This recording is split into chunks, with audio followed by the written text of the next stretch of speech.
UFC Fight Night Taira versus Young Sung Park is this weekend, and I am here to go over my entire predictions of the card, give you guys some betting advice. Hopefully, we do better than we've been doing. But that has all just been because how wacky the last 3 weeks have been. But the third week or 3 weeks ago, we did really good. The past 2 weeks have been bad. If you guys, by the way, want a chance to make money just off of watching my channel, literally just watching my channel and making fight picks, you have to do nothing else. You have to create an account on Tapology. Go to Tapology.com, create an account. Then join our Tapology group at Tapology.com/groups/2048. I'll have it linked in the description below. I'll have it linked in the comments below. All you have to do is create an account on Tapology. Once you've done so, come over to this area right here where you'll press 0 of 12 picked. You'll make your fight picks. You can join our fight group first, then make your fight picks. It'll show up like MMA Joey 69, who has now won, if I'm not mistaken, a couple weeks. But one of my friends won last week along with Pac-Man 77. If you guys want to claim it, you just come down into the group section, the Hall Man We Gonna Have a Day. You'll see winner of the weekly group. You come in here, and then you post in there what your CashApp information is. I do the winnings through CashApp. But if you're the winner, you'll win $100 until my channel is further monetized. Then it'll go up even more. But now that that's done, let's get into the fight picks. We will start with the early prelims, get into the main event, or move up to the main event. But let's start with the first fight of the evening. We've got Austin Bashi versus John Yanis. We've got our first fight is in the featherweight division. Sorry, my cats are being fed right now. Austin Bashi, we're going to have a couple of these prospects on this card that were like fraud-checked wrestlers from last year that were undefeated prospects. Austin Bashi being one of them. Austin Bashi is a very solid prospect overall for MMA. His grappling's very solid. His striking is, it could be better for sure. But he is fighting a guy who has just been signed to the UFC on short notice. John Yanis. He's had a fight, I think it was 1 month ago, against Nick Aguirre.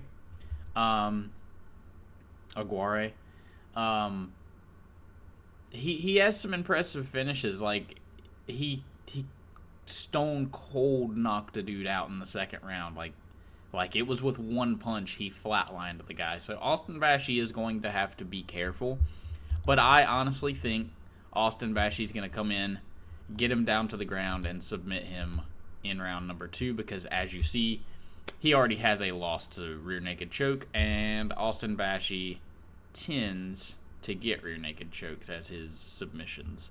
I'm going to say that it's going to take Bashi probably within the first round to be able to get it done. I think that this is a squash match. They signed him to be crushed by Austin Bashi, but yeah, I could see him flatlining Bashi just because the knockout power is pretty serious. And if he can either stop some of the takedowns or get back up, Austin Bashi will wear down. We've seen it.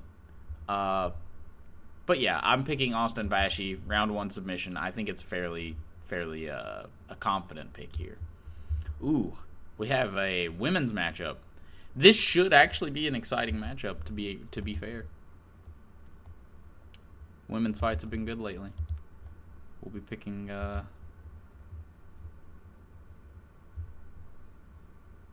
you know what? We'll pick that she's gonna Jillian Robertson's good at submissions. Submitted to a knee bar. Let's just go with decision. It'll probably just be a fun decision, if you will. Yeah. Anyways, spent way too much time on that in general. We are moving to the men's flyweight division. We've got Felipe Bunez versus Rafael Estevam. I will be picking Rafael Estevam. I think that his overall game is just much better. I think he's going to end up getting a decision here in this fight.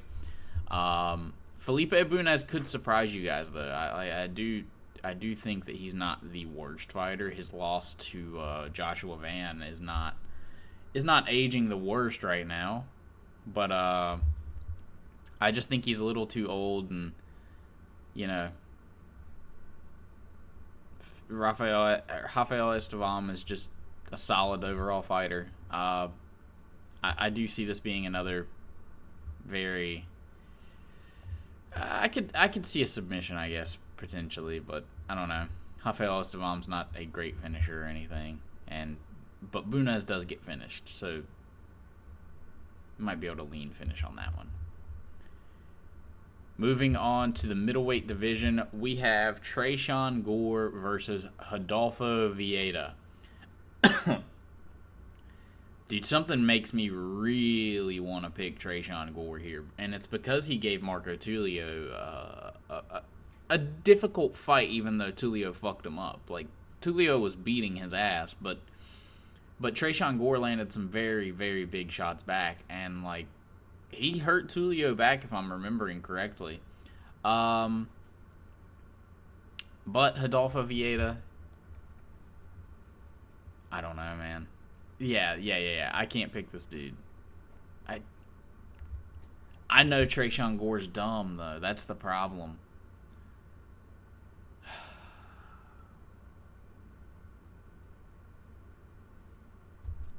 Like, when you lose to Andre Petrosky, it makes things hard for me to pick you against a dude who can finish you. Tresean Gore, if he's going to win this fight, will win probably by knockout. Okay, he lost to Brundage. You know what? Rodolfo Vieira is going to win this by submission. I'm going to pick round one submission. I think he gets it done immediately. If you're struggling with guys like Brundage and Brundage, Cody Brundage just sucks. So, like, if you're struggling with him, you suck.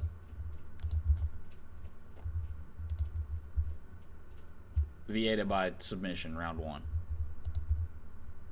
Submission heavy card so far. Grappler heavy card, though, to be fair. Moving to the bantamweight division, speaking of grapplers, we are moving to Rinya Nakamura versus Nathan Fletcher. A lot of people are picking Nathan Fletcher here, and I just don't see why. His loss to Colin Loughran is honestly a bad loss. It's like a really bad loss. Rinya Nakamura has solid power in his shots. I know that he hasn't finished anyone in the UFC just yet, but I'm going to pick him to be KOing Nathan Fletcher in round number 2. Might be a bit of a reach, but I think that he's going to have improved. And he's going to be looking to get a finish, especially after losing his first fight, or losing for the first time against Muin Gafarov, who we did see is a very good fighter for the bantamweight division. Might not be a great fighter, but he is a very good fighter. The reach may give Nakamura a few problems, but I'm just one of these guys who, if you're genuinely struggling against Colin Loughran, I just don't know. I don't know. Muin Gafarov is a much better fighter than Colin Loughran, and I think that Nathan Fletcher is going to be severely outmatched in this fight. I don't think he's a very good fighter. Moving on to the middleweight division again, we've got Nick Klein versus Andre Pulayev.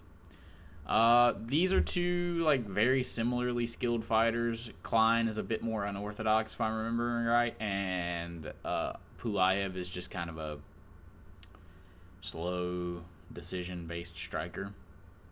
I'm going to pick Nick Klein to out-grapple and submit Andre Pulayev. I think that he's going to take Pulayev down, and maybe get it done in the first round, to be honest. But if he doesn't, he's going to wear down Pelaev, and if Pelaev's tired, he's going to get submitted in round number 2.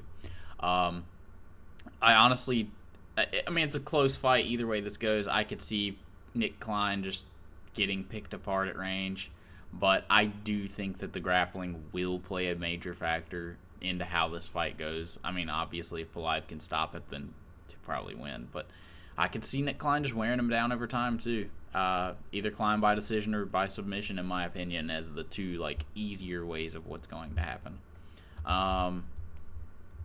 Moving on. Okay, so now we are finally at, like, my favorite fight of the evening, or one of my favorite fights of the evening. We've got Danny Silva versus Kevin Vallejos. Or Vallejos. I don't know how it's said in Argentina. But Kevin Vallejos is one of my favorite fighters coming up. This kid's 23 years old. He looks the way Topuria did when he was coming up. Very similar style. I'm not saying exactly the exact same, but like they have that very boxing heavy, you know, shoulder pushed forward so that they can kind of block with the shoulder style. And man, and just aggressive boxing to come forward. I love it. I've got Kevin Vallejos winning by round 2 knockout. I think Danny Silva's a very solid fighter. I do think that if Vallejos looks past him and is just thinking that he's going to, you know, buzzsaw through Danny Silva, this dude's got a chin, so you're going to have to really, like, stay on your P's and Q's after you've landed some of these big shots that you think are going to knock him out. You're going to need to land, like, a couple more or, you know, be defensively sound after you've landed those big shots. If he does that, though, I think he will win by round 2 KO. I think the skill gap on the feet is way, way too massive. I just don't see it as, I don't see a reasonable way where Danny Silva can just, you know, out dog Vallejos. Like, maybe that's the way to do it, is just by being the aggressive fighter and trying to beat up on him.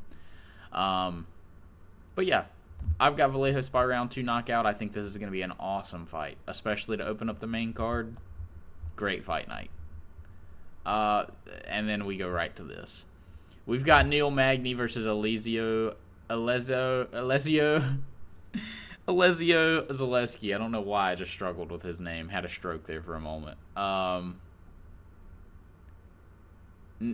You know, Alessio seems to struggle with this archetype of fighter, if you will. A loss to Chidian Jaquani. A loss to Randy Brown. But he beat Zach Scroggins, who, I mean, nobody knows this guy. But he had a draw with Renat Fakrdinov. And he beat Abubakar Nurmagomedov, but lost to Randy Brown and Chidi.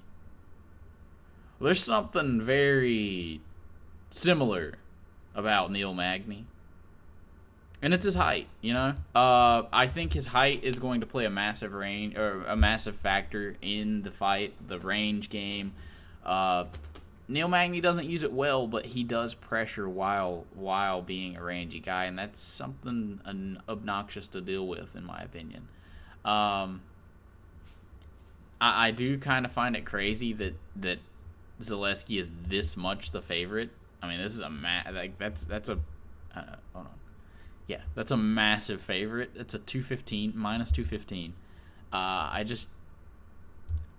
I get it. Neil Magny's on like a downslide of his career, but these guys are the same age. Zaleski loses to the same archetype of fighter. I'm going with Neil Magny by decision. I just think that that's how this fight goes. It's going to be how these two fights went, other than the KO part. Oh, wonderful, a women's fight. On the main card at that, so this one is going to be terrible. We've got Carol Rosa versus Nora Canole.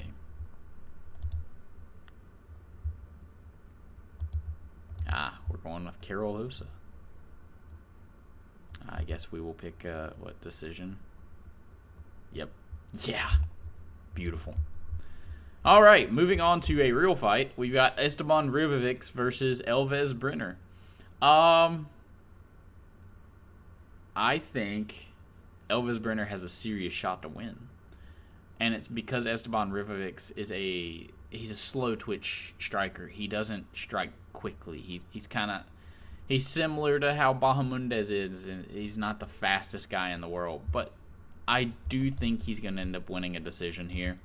I think that he is the more technical of the two fighters. Brenner can give him some trouble, though. I don't see why he's such a massive favorite. His loss to Nazarat Hakparast is a real loss. He did lose that fight, sadly. I picked Esteban to win, but he lost to the Kelvin Gastelum clone at 155. And he's also lost to Luik Radzaboyev. I have no idea who this guy is. The losses to Joel Alvarez and Oralby do not look bad for Elvis Brenner. This dude's a solid fighter, man, and he could catch Esteban Rivovics, and I wouldn't be surprised to see it happen, man. He's caught worse he's caught worse fighters for sure, not better. He's lost to the better fighters. So I guess I will be predicting him to lose to one of those better fighters yet again. I'm going to assume that Ribovics is one of those better fighters. He has the same height with a shorter reach, which is typically a problem. But I've got Ribovics winning this by decision. I think this will be a banger. If it is not fight of the night, I think this fight will be fight of the night. We've got Chris Duncan versus Mateus Rebecki. I think that Chris Duncan's performances, although good lately, I think they're slightly overrated. His win over Vricinic is a guy who's now outside of the UFC and is going to be making his new... he's going to be fighting again at 145 instead of 155. The UFC brought him in at 155 for some reason while 145 was dying. Or not dying, but, you know, we're losing contenders at 145, yet we're signing guys to 155, even though that's where the 145ers are going to, is 155. 155 is so stacked, and we've lost so many of the incredible 45ers that we had. Anyways, his loss to, or his win over Vricinic, it's something, like it matters. The Belagioki win, I mean, who cares? Lost to Manuel Torres, beat Yanalish Moaz, and beat Omar Morales. Like, he's winning his fights. That's what matters. But Mateus Rebecki's a different monster, I think. Like, this is a real high-level fighter in the UFC. His striking's good. His grappling's solid. Like, he has great grappling defense. He's just an overall good fighter. And what I think is going to happen, I think he's going to end up... Do I think he's going to finish? I don't. I think this will go to decision. Maybe submission, but I don't know. Got submitted by Manuel Torres. I feel like Rebecki could, but I'm going to go with decision. I think Mateus Rebecki gets this done by decision. I think he's just going to be the overall better fighter. But, man, I could see him getting the finish. Like, Rebecki's so good on the feet. You know what? I am picking Rebecki by round number 1.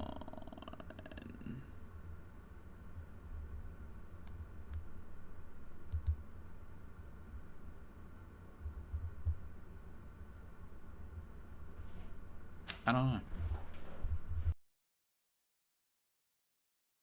I think I'm going to be picking Rebecki by round number 2 knockout. I think that he gets the job done with a big overhand right landing somewhere through there. And yeah, I think he makes this an easy fight overall for himself if he doesn't end up getting into a war with Chris Duncan. Moving on to the flyweight division, we've got Tatsuro Taira versus Hyung Sung Park. Man, I think that Hyung Sung Park has a really incredible chance to win this fight. This 9% shit down here, where only 9% of people have picked on Tapology have picked Hyung Sung Park. I think that's a disgrace. Although he is taking the fight on short notice, that's the biggest problem for him. But I think he's been training hard since his victory over Carlos Hernandez here. I know there isn't much to pick him based on because of his performances, but I think I'm going to be picking Hyung Sung Park by round 2 or 3 TKO. I think that the grappling of Tatsuro Taira is going to be maybe a slight issue for him at first. I don't believe he will be submitted. I think his grappling is very solid. Watching the way Hyun Sung Park did things on the ground against the opponents I've seen, he did things right. He did them proper. I don't think he'll be submitted by Tatsuro Taira outside of any wild, wacky submission happening just off of him blowing his leg out like he did against Alex Perez. Tatsuro Taira also doesn't harm people on the feet. He doesn't have very much striking. His grappling is very good, but I just don't think he can submit Hyung Sung Park, which if you can't submit him, I think Hyung Sung Park's going to put on the kind of pace that does not allow Tatsuro Taira to get off the same kind of grappling. I think this will be very Joshua Van Tatsuro Taira-esque. I know that fight has not happened, but I'm saying if it did happen, I feel like that's how that fight would go. I don't feel like it's going to be the same because I think Joshua Van has not more finishing potential, but right now he does. I think he's better right now than Hyung Sung Park, and I think Hyung Sung Park's potential is going to be better than Josh Van. Although Hyung Sung Park is already older, so maybe I'm wrong there. I'm picking Hyung Sung Park round number 3 KO. I think he tears up Tatsuro Taira on the feet. I don't think Taira has anything for him on the feet. The only place he has anything for him is on the ground. And I think that Hyung Sung Park is not better there, but good enough to stop the onslaught. Once he stops the onslaught and starts getting up, it's over. I think he'll tear apart Tatsuro Taira on the feet. These are my picks for the fights. Like I said, guys, all you guys have to do is come to Tapology.com, click right here to make your fight picks after you've made an account, and join our Tapology group at Tapology.com/groups/2048. If you do that and make your fight picks and win, you can then win $100 off of me for free. Just make sure you have CashApp if you do so. Or if you want to win the money. If you don't, then oh well. But yeah. Anyways, have a great day, guys. Like, comment, subscribe. I will see y'all for the fights, for the Fight Companion on Saturday. Maybe I'll do a weigh-ins reaction or something. I don't know. Bye.